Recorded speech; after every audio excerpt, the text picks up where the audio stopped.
प्यारे विद्यार्थियों, नमस्कार। आज हम इस कड़ी में आपके साथ नए टॉपिक में, जिसका नाम है वाच्य।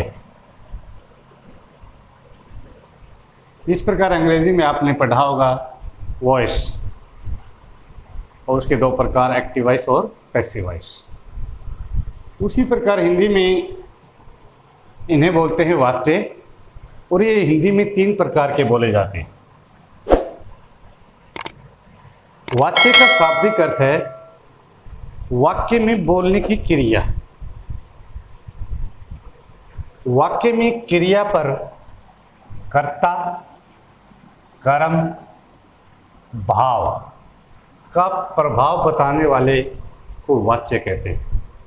यानी जो वाक्य में क्रिया है वो उसका केंद्र बिंदु कर्ता है या कर्म है या फिर उसका भाव है। इन तीनों में से वाक्य किससे संबंधित है, यह बताने का काम वाच्य का है।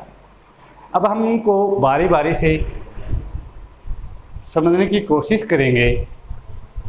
सबसे पहले हम जानेंगे कि वाच्य के हिंदी में तीन भेद हैं। पहले भेद का नाम है कर्तृवाच्य, दूसरे का नाम है कर्मवाच्य और तीसरे का नाम है भाववाच्य। जबकि अंग्रेजी में दो ही वाच्य होते हैं, दो ही वॉइस होते हैं, लेकिन हिंदी में ये तीन हैं। अब हम सबसे पहले चर्चा करेंगे कर्तृवाच्य की। जैसे कर्तृवाच्य का नाम से ही आपको शायद पता चल गया होगा, यानी वाक्य में क्रिया पर कर्ता का प्रभाव होता है। इसमें अकर्मक, सकर्मक दोनों क्रियाएं होती हैं, यानी दोनों क्रियाओं के उदाहरण इसमें शामिल होते हैं। आप पहले पढ़ चुके हैं कि क्रियाक्रम के हिसाब से दो प्रकार की होती है, सकर्मक और अकर्मक। उन्हीं का खेल इस वाच्य में है कि कौन से वाच्य में दोनों क्रियाएं होंगी, कौन से वाच्य में केवल सकर्मक क्रिया होगी और कौन से वाच्य में केवल अकर्मक क्रिया होगी, और किस प्रकार उनका वाच्य में महत्व है। ये सारा खेल क्रियाओं के साथ वाच्य में भी चलेगा। हम कुछ उदाहरणों के माध्यम से समझने की कोशिश करेंगे। आप समझ गए होंगे कि कर्तृवाच्य वाक्य में दोनों प्रकार की क्रियाएं शामिल हो सकती हैं। पहला उदाहरण है, सोहन पेड़ काट रहा था। दूसरा है, राकेश दौड़ रहा था। तीसरा है, वह खाना खा रही थी। और चौथा है, सीता बाजार चली गई थी। और पांचवा है, मोहन अखबार पढ़ता है। अब देखिए, सबसे पहले हम इनमें क्रम के हिसाब से कौन से वाक्य में सकर्मक क्रिया है और कौन से वाक्य में अकर्मक क्रिया है। सोहन पेड़ काट रहा था, आपको बताया था यदि वाक्य में क्या लगाने से उसका उत्तर हमें मिल जाए, वहाँ पर सकर्मक क्रिया होती है। क्या काट रहा था? पेड़। इसका मतलब ये वाक्य सकर्मक है। राकेश दौड़ रहा था, क्या दौड़ रहा था? यहाँ पर कर्म नहीं है, इसलिए ये वाक्य अकर्मक है।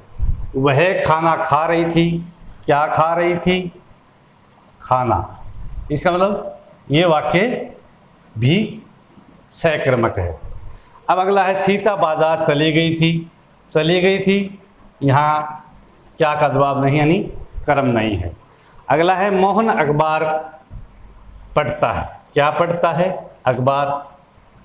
इसका मतलब ये हुआ, इसके अंदर 5 वाक्यों में 3 वाक्य ऐसे हैं जो कर्म के साथ हैं और 2 वाक्य ऐसे हैं जो बिना कर्म के इसके साथ हैं। लेकिन पांचों के 5 वाक्य क्या हैं? कर्तृवाच्य हैं। इसका सीधा सीधा मतलब ये हुआ कि कर्तृवाच्य में सकर्मक क्रिया भी हो सकती है और अकर्मक क्रिया भी हो सकती है। अब हम इसकी पहचान कैसे करेंगे? कुछ और उदाहरण देखते हैं। अब हम इसको क्रिया के प्रयोग के आधार से देखते हैं कि क्रिया का वाक्य में प्रयोग कैसे कैसे हो सकता है, कैसे हम क्रिया का रूप बदल जाते हैं लेकिन वाच्य के रूप नहीं बदलते। पहला है लड़का पुस्तक पढ़ रहा है, दूसरा है लड़के ने पुस्तक पढ़ी, और तीसरा है लड़के ने पुस्तक को पढ़ा। तीनों ही वाक्यों में जो मूल भाव है वो एक ही है, लेकिन फर्क क्या है, यहाँ क्रिया पढ़ रहा है, यहाँ क्रिया पढ़ी, और यहाँ क्रिया पढ़ा। अब देखने की बात यह है कि क्रियाएं बदल गई हैं, क्या वाच्य भी बदल गया है? लेकिन यहाँ सिर्फ क्रियाएं बदली हैं, वाच्य नहीं बदला है। इसका कारण क्या है? सबसे पहले देखिए, बताया ये जाता है कि जिस वाक्य में क्रिया कर्ता के अनुसार आए वो कर्तृवाच्य होता है, लेकिन ये परिभाषा आपकी गलत है। इन तीनों उदाहरणों से आपको इस बात का पता चल जाएगा कि वाक्य में क्रिया का रूप कर्ता के अनुसार होना जरूरी नहीं है, फिर भी वो कर्तृवाच्य हो सकता है। कैसे? यहाँ पहले वाक्य में लड़का पुल्लिंग है और जो क्रिया है वो भी पुल्लिंग है।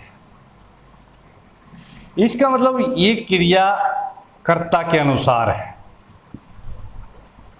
क्योंकि कर्ता भी पुल्लिंग है और क्रिया भी पुल्लिंग है। इसका मतलब ये हुआ कि इसको हम बोलेंगे कर्तरी प्रयोग, यानी कर्तरी प्रयोग का मतलब है जो कर्ता के अनुसार क्रिया है, और इसको बोलेंगे कर्तृवाच्य। अगला, अब देखिए यहाँ पुस्तक कर्म है और जो पढ़ी क्रिया है वो कर्म के अनुसार है, क्योंकि पुस्तक स्त्रीलिंग है और जो क्रिया है वो भी स्त्रीलिंग है। लेकिन क्या क्रिया कर्म के अनुसार आने से वो वाक्य कर्मवाच्य हो जाएगा? नहीं। क्यों? ये ने की वजह से, इस ने कारक परसर्ग की वजह से इस क्रिया को यहाँ नहीं आने दिया, इस कारक की, इस परसर्ग ने, इस विभक्ति ने, और क्रिया यहाँ तक आकर ही रुक गई।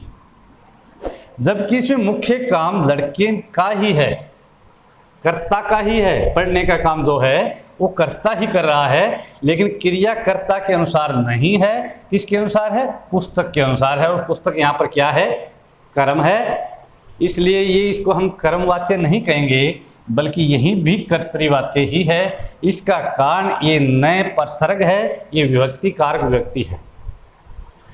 और जब आगे देखेंगे तो आपको साफ साफ पता चल जाएगा कि जब कारक की विभक्ति लग जाती है तो क्रिया उसको छलांग करके या लांग करके अगले के साथ नहीं आती, बल्कि अपने नज़दीक के साथ ही आती है। यदि उसके नज़दीक कर्म है तो कर्म के अनुसार आएगी, यदि कर्म के आगे भी यदि कारक चिन्ह लग जाएगा तो वह इस कर्म के अनुसार भी नहीं आएगी, बल्कि वो अपने आप जो उसका मूल रूप है, जिसमें अपने आप जो रूप होता है, हमेशा एक वचन पुल्लिंग में ही रहेगी। इसका मतलब ये हुआ कि जो वाक्य है वो कर्तृवाच्य है, और जो क्रिया है वो भले ही कर्म के अनुसार है, लेकिन वो ने इस कारक की वजह से ये क्रिया कर्म के अनुसार है, लेकिन ये प्रयोग कर्मणि है, क्योंकि क्रिया कर्म के अनुसार है। इसका हम प्रयोग जो क्रिया का प्रयोग जो हम मानते हैं वो कर्म के अनुसार है, लेकिन वाक्य में वाच्य कर्तृवाच्य ही है। इसका मतलब ये हुआ कि कर्तृवाच्य में जीरो विभक्ति भी हो सकती है, शून्य यानी विभक्ति हो ही ना, जैसे लड़का, इसके बाद विभक्ति है ही नहीं, शून्य है। और दूसरी विभक्ति ने भी हो सकती है, जहाँ लड़के ने, ये ने विभक्ति है, यानी जहाँ पर जीरो विभक्ति यानी विभक्ति हो ही ना, या फिर ने विभक्ति हो, वहाँ हमेशा क्या होता है? कर्तृवाच्य होता है, भले ही क्रिया कर्म के अनुसार ना हो। ध्यान रहे। अब देखिए एक तीसरा वाक्य है, लड़के ने पुस्तक को पढ़ा। अब देखिए, इसमें दो कारक विभक्ति है। पहले इस वाक्य में क्रिया कर्ता के अनुसार थी, क्योंकि इसके बीच में कोई कारक चिन्ह नहीं था, और यहाँ हमने उसको कारक चिन्ह लगाने से वो क्रिया फिर बदल गई, यहाँ पर पढ़ा हो गया, यानी क्रिया एक वचन पुल्लिंग हो गई। क्या हो गया? एक वचन पुल्लिंग। अब देखिए, लेकिन वाक्य फिर भी क्या है? फिर भी वाक्य कर्तृवाच्य ही है। अब तीनों बात समझिए, जिसमें विभक्ति ना हो वहाँ क्या होगा? कर्ता के अनुसार क्रिया आएगी, जिसको कर्तरी प्रयोग बोलेंगे। जहाँ पर ने कारक विभक्ति हो और कर्म के बाद विभक्ति ना हो, तो कर्म के अनुसार क्रिया आने के बावजूद भी वो क्या होगा? वो कर्तृवाच्य होगा, लेकिन क्रिया का जो प्रयोग है वो कर्मणी प्रयोग होगा। तीसरा क्या है? यहाँ पर कर्ता के साथ कारक विभक्ति है और कर्म के साथ भी कारक विभक्ति है, इसलिए क्रिया न तो कर्ता के अनुसार है और न ही कर्म के अनुसार है। ये क्या है? एक भावे प्रयोग में है, यानी एक वचन पुल्लिंग है, जो कि हमेशा भाववाच्य में होती है, लेकिन फिर भी ये वाक्य कर्तृवाच्य ही है। कहने का सीधा सीधा भाव ये है कि भले ही कर्ता के अनुसार क्रिया ना हो, भले ही क्रिया कर्म के अनुसार हो, भले ही क्रिया कर्म और कर्ता दोनों के अनुसार न हो, लेकिन यदि उसका मुख्य केंद्र बिंदु वाक्य का कर्ता है तो वो हमेशा कर्तृवाच्य ही कहलाएगा। उसकी क्रिया के प्रयोग अलग अलग हो सकते हैं। यदि कर्ता के अनुसार क्रिया है तो वो कर्तरी प्रयोग माना जाएगा, यदि क्रिया कर्म के अनुसार है तो वो कर्मणी प्रयोग माना जाएगा, यदि क्रिया कर्ता व कर्म दोनों के अनुसार नहीं है, या एक वचन पुल्लिंग का जो उसका मूल रूप है, जिस रूप में वो आगे इसका रूप बनता ही नहीं, तो फिर वो भावे प्रयोग है। लेकिन तीनों ही वाक्य में कौन सा वाच्य है? कर्तृवाच्य है। इसका मतलब ये हुआ कि जहाँ पर जीरो विभक्ति आए और ने विभक्ति आए, वहाँ पर हमेशा क्या होता है? कर्तृवाच्य होता है। जैसे इन वाक्यों में आपने देखा, भले ही कर्ता स्त्रीलिंग हो, पुल्लिंग हो या एक वचन पुल्लिंग हो, लेकिन उसका यदि मुख्य वाक्य का मूल भाव जो केंद्र बिंदु है, यदि वो कर्ता है तो वो हमेशा कर्तृवाच्य ही होता है। बहुत ही ध्यान से और बारीकी से समझने की बात है, क्योंकि आपको हर जगह ये बातें नहीं बताई जाएंगी। इन बातों का हर किताब में आपको पता नहीं चलेगा। अब देखिए, एक वाक्य और है कि इन कारक विभक्ति का क्या कमाल होता है। यहाँ पर हमने कोई कारक विभक्ति नहीं थी इस वाक्य में, यहाँ हमने एक कारक विभक्ति लगाई, क्रिया कर्ता कर्म के अनुसार आई। यहाँ हमने दो कारक विभक्तियों से उस वाक्य को बनाया, तो क्रिया न कर्म के अनुसार आई न कर्ता के अनुसार आई, बल्कि एक वचन पुल्लिंग में आई। इसका मतलब क्रिया के जो प्रयोग हैं उसके हिसाब से क्रिया बदलती रहती है, लेकिन वाच्य नहीं बदलता। एक वाक्य और है, राम ने रावण को मारा। अब ये मारा है, ये भावे प्रयोग है। क्या है? एक वचन पुल्लिंग है, लेकिन वाक्य कौन सा है? कर्तृवाच्य। अगला देखिए, राम ने रावण को बाण से मारा। क्रिया वही है, मारा, यानी एक वचन पुल्लिंग है, लेकिन जो ही हम जितने व्यक्ति लगाते जाएंगे, क्रिया उससे आगे चलती जाएगी और अपने एक वचन पुल्लिंग रूप में ही रहेगी। तीसरा वाक्य एक और देखिए, राम ने रावण को सीता के लिए मारा। वहीं एक वचन पुल्लिंग करता है, यानी तीनों वाक्यों में भावे प्रयोग है, लेकिन फिर भी वाच्य कौन सा है? कर्तृवाच्य है। तो अब हम दूसरे कर्मवाच्य पर चर्चा करेंगे।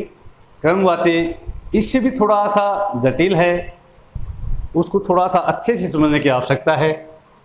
समझने की जरूरत इसमें भी है क्योंकि कई लोग मानते हैं कि जहाँ पर क्रिया कर्ता के अनुसार आती है उसी वही कर्तृवाच्य होता है, और इन वाक्यों को कई बार ये पढ़ी हुई पुस्तक इसको कर्मवाच्य मान लेते हैं और इसको भाववाच्य मान लेते हैं। लेकिन क्रिया कैसी है ये इसकी क्रिया के प्रयोग के आधार पर सिद्ध करता है, और वाक्य का मूल केंद्र भाव या केंद्र बिंदु कौन है, करता है, तो वो कर्तृवाच्य ही रहेगा, भले ही उसमें क्रिया किसी भी रूप में क्यों ना हो।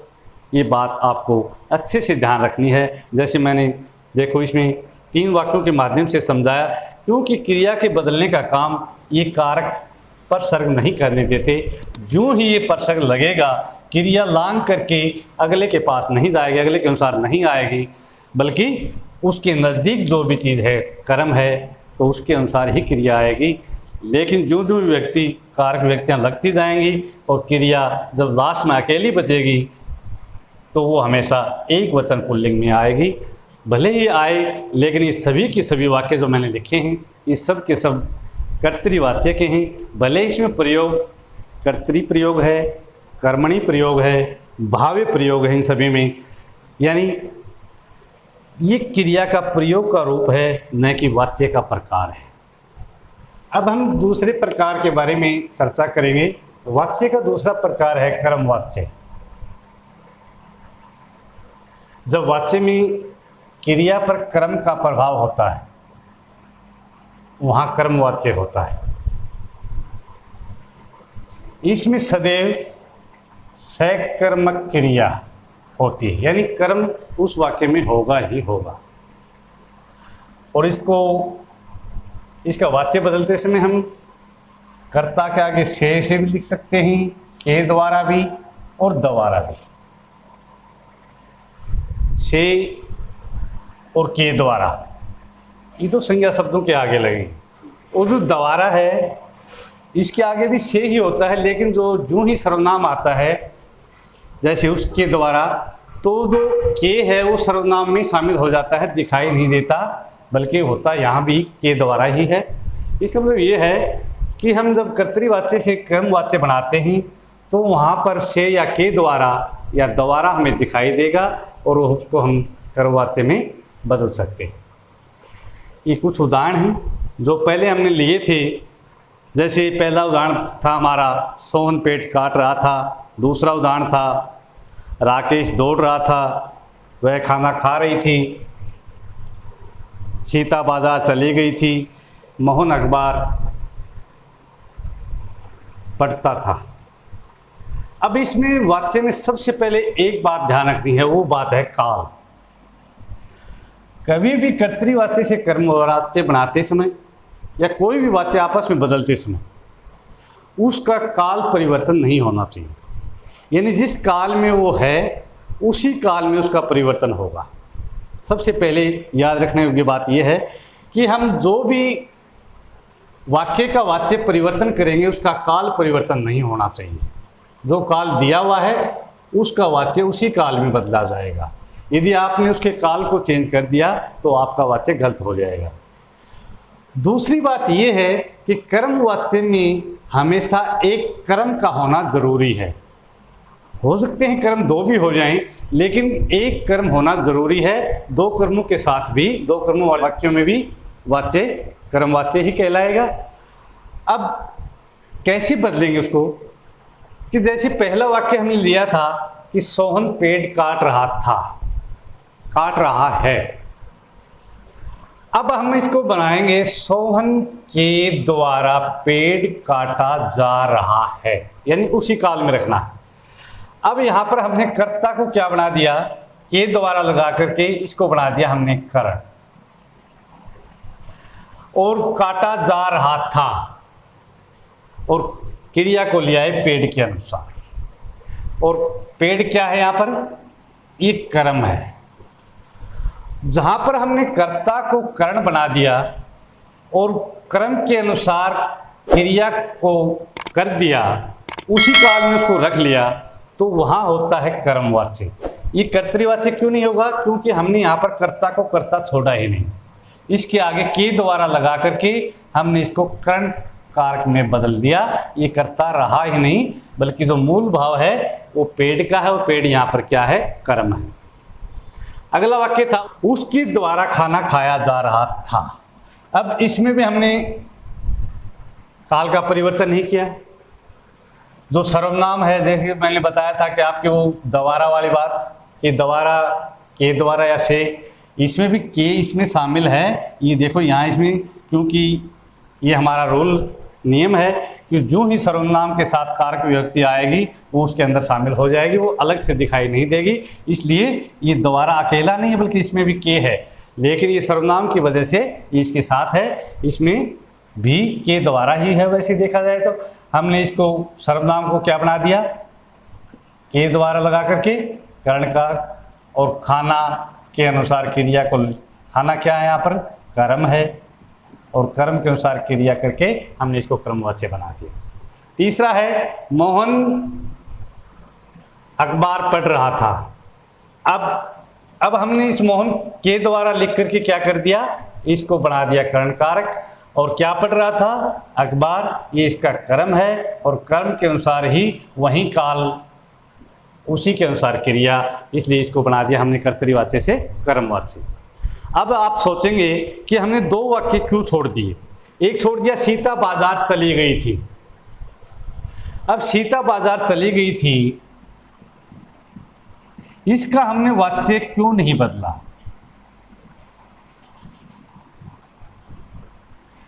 क्योंकि ये वाक्य मैंने पहले बताया था कि ये अकर्मक क्रिया है, और कर्तरीवाच्य में अकर्मक और सकर्मक दोनों प्रकार के वाक्य हो सकते हैं, लेकिन कर्म वाच्य में कभी भी अकर्मक वाक्य नहीं हो सकता। इसमें कर्म न होने की वजह से इसको हम कर्म वाच्य में नहीं बदल सकते। राकेश दौड़ रहा था, एक वाक्य हमने ये छोड़ दिया, उसमें भी क्या था, राकेश दौड़ रहा था। ये भी अकर्मक वाक्य था, और अकर्मक वाक्य को कभी हम कर्म वाच्य में परिवर्तन नहीं कर सकते, क्योंकि कर्म वाच्य में कर्म होना अति आवश्यक है। इसलिए हम दोनों इन वाक्यों का वाच्य कर्म वाच्य में परिवर्तन नहीं कर सकते। ये कर्तरीवाच्य हो सकते हैं, क्योंकि कर्तरीवाच्य में कर्म और अकर्म दोनों ही शामिल होते हैं, लेकिन कर्म वाच्य में कर्म का होना अति आवश्यक है। इसलिए हम इनका वाच्य परिवर्तन, यानी इसको कर्मवाच्य में नहीं बदल सकते, इसलिए इनको हमने छोड़ दिया। अब देखिए इसका सही तरीका क्या हो सकता है, जो हम बनाते हैं वाच्य बदलते हैं। सही तरीका तो ये होगा, सीता ने दूध पिया, ये है कर्तरीवाच्य, और हमने इसको कर्मवाच्य में बदला, दूध को पहले ले आए, दूध सीता के द्वारा पिया गया। गीता ने पत्र लिखा, पत्र गीता के द्वारा लिखा गया। राकेश ने मिठाई खाई, मिठाई राकेश के द्वारा खाई गई। सोहन ने चाय पी, चाय सोहन के द्वारा पी गई। सही रूप तो है ऐसे। अब हमने यहाँ पर सीता जो कर्ता थी इस वाक्य में कर्तरीवाच्य में, के द्वारा लगा करके इसको कर्ण में बदल दिया सभी को, और जो हमारा कर्म था जैसे दूध, पत्थर, मिठाई और चाय, इसको हम कर्ता की जगह ले आए, और क्रिया किसके अनुसार है, दूध के अनुसार क्रिया है, यहाँ पत्थर के अनुसार क्रिया है, यहाँ मिठाई के अनुसार क्रिया है, और यहाँ चाय के अनुसार क्रिया है।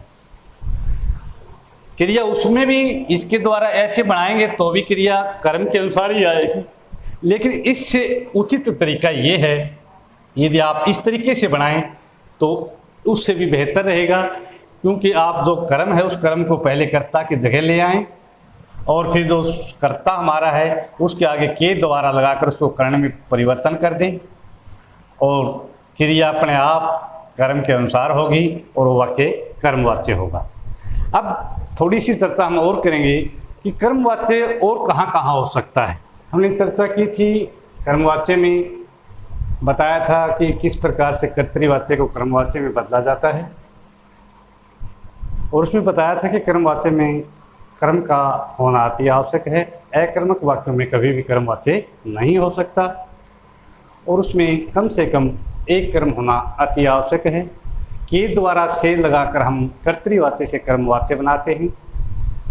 कुछ ऐसे वाक्य मैं आपको बता रहा हूँ जो कर्मवाच्य हैं, लेकिन उसकी पहचान क्या हो सकती है, उसमें आपको न तो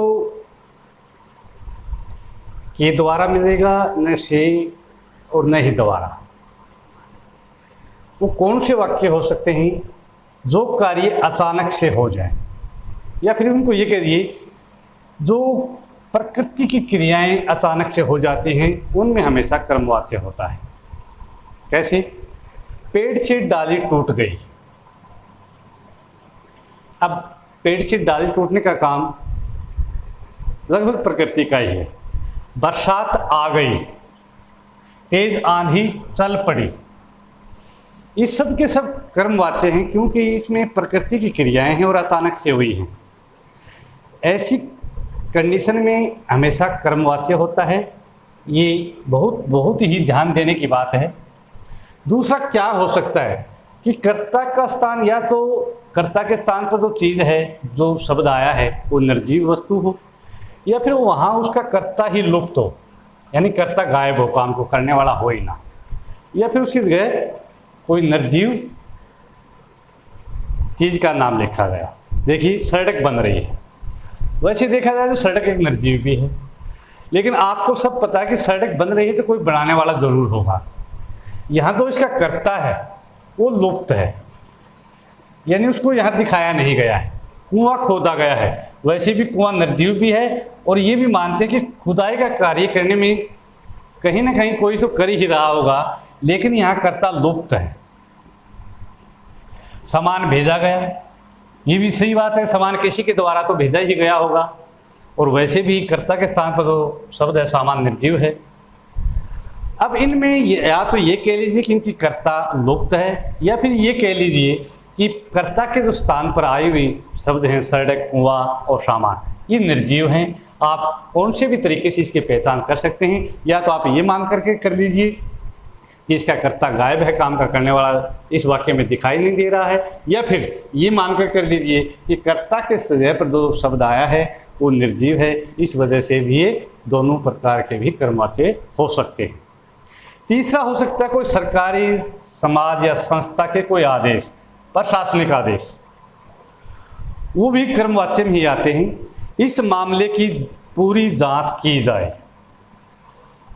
यहाँ कोई फरियाद सुनी नहीं जाती, समय सारणी बदल जाएगी, ये सब के सब संस्था, समाज या सरकार के आदेश मान लीजिए। और इसके अंदर भी इन तीनों ही शर्तों में हमेशा क्या होता है? कर्मवाच्य होता है।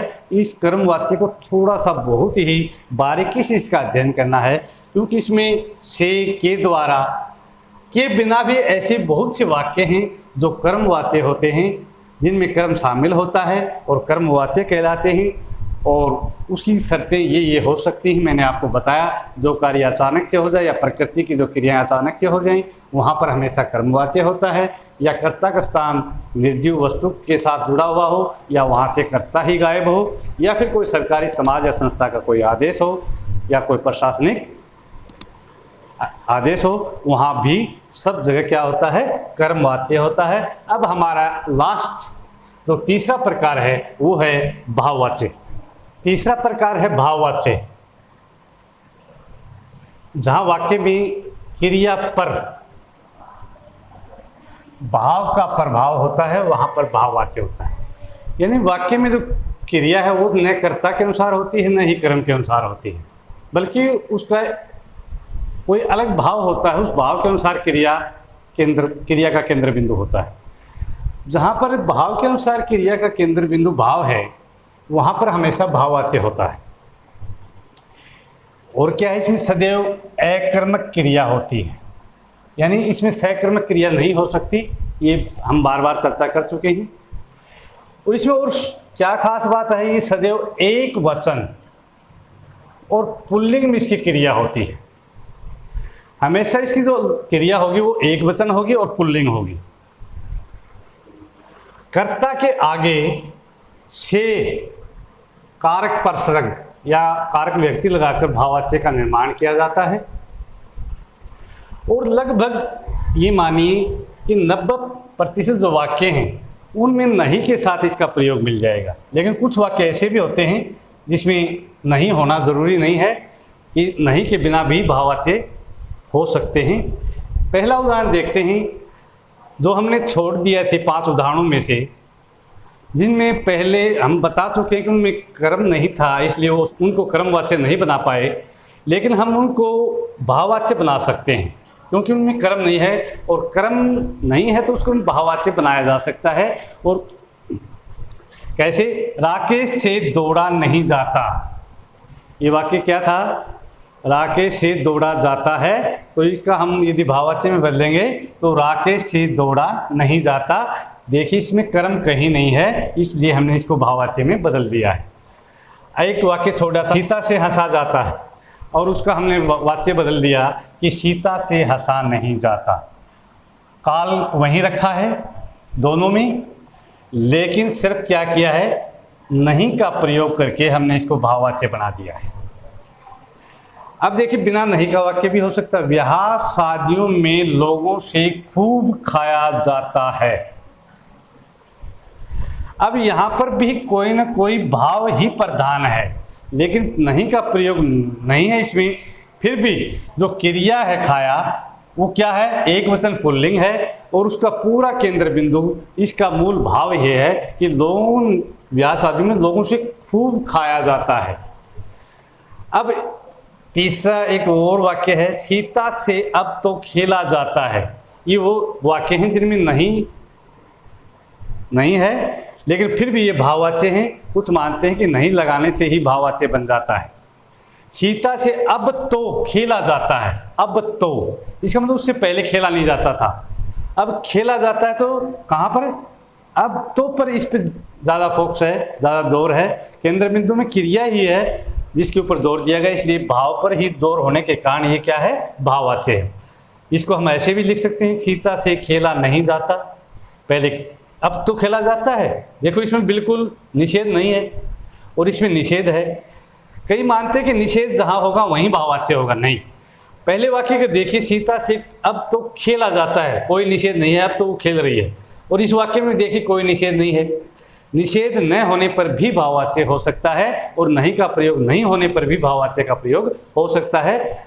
मूलतः शर्त ये है कि क्रिया का जो केंद्र भाव है वो भाव ही होना चाहिए, यानी केंद्र में जो क्रिया जिस पर जोर देती है उसको यदि वो भाव है तो भले ही उसमें नहीं का प्रयोग ना हो तो भी वह भाववाच्य ही कहलाएगा।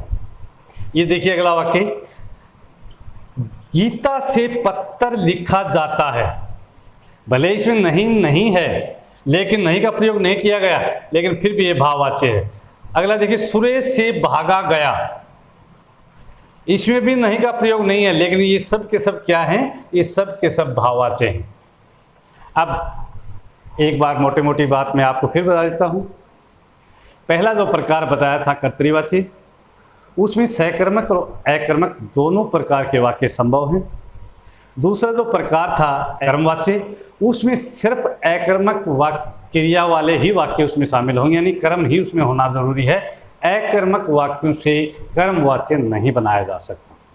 तीसरे में हमने बताया कि इसमें हमेशा अकर्मक क्रिया ही होती है। अब सकर्मक क्रिया के साथ कभी भी भाववाच्य नहीं बनता, इसका ये रूल है। और इसमें जो क्रिया हो हमेशा क्या है? वो हमेशा पुल्लिंग एक वचन होगी। कहीं भी आप क्रिया देखोगे, चाहे वो नहीं का प्रयोग के साथ है चाहे नहीं के प्रयोग के बिना है, वो हमेशा एक वचन पुल्लिंग ही मिलेगी। जैसे देखिए, लिखा, खेला, खेला, भागा, ये सब की सब क्रियाएं क्या हैं? एक वचन पुल्लिंग हैं। अब यदि कर्तृवाच्य से हमें कर्मवाच्य बनाना हो तो हम बना सकते हैं। कैसे? जो वाक्य सकर्मक हैं उनसे हम कर्मवाच्य बना सकते हैं। कर्तृवाच्य से हम भाववाच्य का निर्माण भी कर सकते हैं, लेकिन कौन से वाक्यों का? जो सिर्फ अकर्मक हैं। कर्मवाच्य से कर्तृवाच्य बन सकता है, भाववाच्य से कर्तृवाच्य बन सकता है, कर्तृवाच्य से कर्मवाच्य और भाववाच्य दोनों बन सकते हैं, लेकिन कभी भी कर्मवाच्य से भाववाच्य नहीं बनेगा और भाववाच्य से कर्मवाच्य नहीं बनेगा। क्योंकि इन दोनों में शर्त ये होती है, इसमें कर्म का होना निश्चित होता है और इसमें कर्म कभी आ नहीं सकता, इसलिए ये दोनों आपस में विरोधाभास हैं। इन दोनों में आपस में विरोधाभास है, इन दोनों का आपस में परिवर्तन नहीं हो सकता और इनका परिवर्तन इनके साथ हो सकता है और इसका परिवर्तन दोनों में किया जा सकता है। आशा नहीं, मुझे पूरी उम्मीद है मैंने इनमें जितने भी संभावनाएं हो सकती थी वाक्य में, वो सभी की सभी आपके सामने पेश करने का हर संभव प्रयास किया है और मुझे आशा ही नहीं, पूरी उम्मीद है कि आपको ये अच्छे से समझ में आएगा और आप के लिए इतना ही। धन्यवाद।